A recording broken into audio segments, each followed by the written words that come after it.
Hey guys, it's Kevin, and this is the new iPhone 13, but in green. So this was the shortest announcement at Apple's peak performance event this March.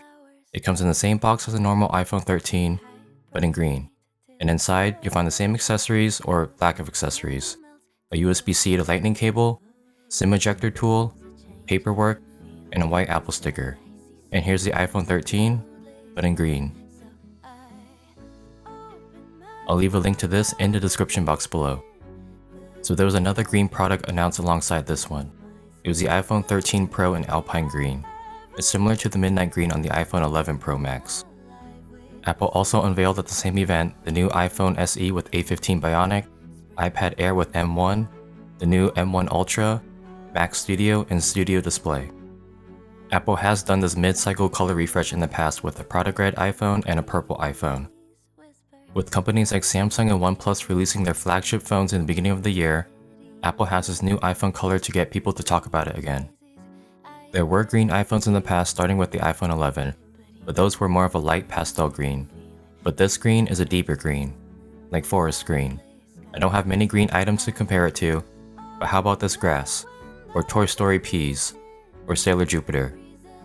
If that still doesn't help, then here's the exact hex code. Type that in Bing, and that's the new color of the March 2022 iPhone 13, give or take how good your screen is. It's the same display, same cameras, same phone, just green. So here's the iPhone 13 compared to my iPhone 13 Pro Max. It's a 6.1 inch screen compared to 6.7 inches. And this makes me miss the smaller compact size, if a 6.1 inch screen can even be considered compact. I can reach the top corners easily without performing any crazy hand gymnastics. The normal iPhone 13 does have aluminum rails instead of stainless steel, which I prefer since it will barely show fingerprints.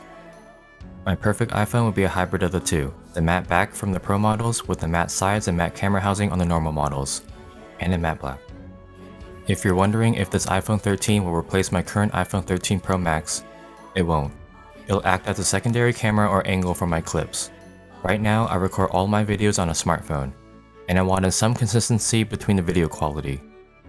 If I filmed this clip with phone A and switch to phone B, would you be able to tell the difference? And if I add phone C, now would you be able to tell? Let me know in the comments. And that's it for my iPhone 13 unboxing. It's a short video, but if you enjoyed it, then please like, comment, and subscribe, and I'll catch you guys in the next one. Bye!